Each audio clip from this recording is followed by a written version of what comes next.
নারীদেরকে বিশ্বনবী কাচের গ্লাসের সাথে তুলনা করেছে।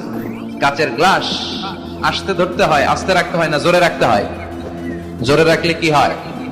ভেঙে যাবে। স্ত্রীকে ভালোবাসবেন, স্ত্রীর সৌন্দর্যের প্রশংসা করবেন।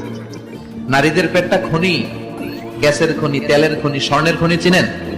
এরকম খনি। এই নারীকে যদি ইসলাম শিখান, কোরআন শিখান, এই নারীদের পেট থেকে বড় বড় আল্লামা বেরোবে, মুফাসসিরে কোরআন বেরোবে, হাফেজে কোরআন বেরোবে, মশিউর রহমানের মতো শিল্পী বেরোবে। আর যদি হেজাব না পড়ান, জি বাংলা স্টার জলসা দেখতে দেন, এদের পেট থেকে বেরোবে ডাকাত, টেন্ডারবাজ, চাঁদাবাজ, গাঞ্জার টাকা না পেলে যে বেয়াদব গুলো লাথি মেরে মায়ের ঘর থেকে বের করে দেয়, এরকম বেয়াদব।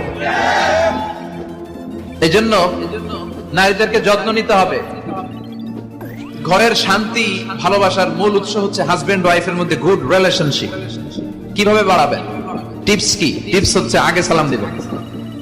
আজকে মাহফিল থেকে যেই কি করবেন? আগে সালাম দিবেন।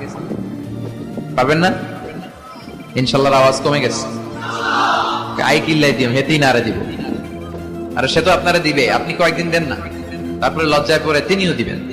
মায়েশা বলেন, আমি এত বছর বিশ্বনবীর সংসার করলাম, একদিনও আমি বিশ্বনবীকে আগে সালাম দিতে পারিনি। আমি প্ল্যান করে বসে থাকতাম আজকে আগে সালাম দিব, কিন্তু বিশ্বনবী দরজায় ঢুকার অনেক বাইরে থাকতেই পড়তেন, আসসালামু আলাইকুম ইয়া আহলাল বাইত, ঘরে যারা আছে সবার প্রতি আল্লাহর সালাম। এজন্য ভালোবাসা বাড়ানোর টিপস হচ্ছে সালাম দিবেন। কি দিবেন? একে অপরের প্রশংসা করবেন। আপনার স্ত্রী আপনার জন্য সাজুগুজু করে, লিপস্টিক দেয়, কিন্তু একদিন আপনি তারে বলেন না তুমি সুন্দরী। অন্য কেউ যদি বলে ভাবি আপনি সুন্দরী, ভেজাল লাগবে না? বউ আপনার, আপনি বললেন না তুমি সুন্দরী, বাসর ঘরের এক ভাই বললো ভাবি আপনার তো হেভি লাগতেছে, অসাধারণ, আপনি, ঝামেলা আছে না নাই? আপনি বললেন না সুন্দরী, আপনার ছোট ভাই বলে ভাবি তুমি সুন্দরী, ভেজাল আছে না নাই? এজন্য তাদেরকে ভালোবাসবেন।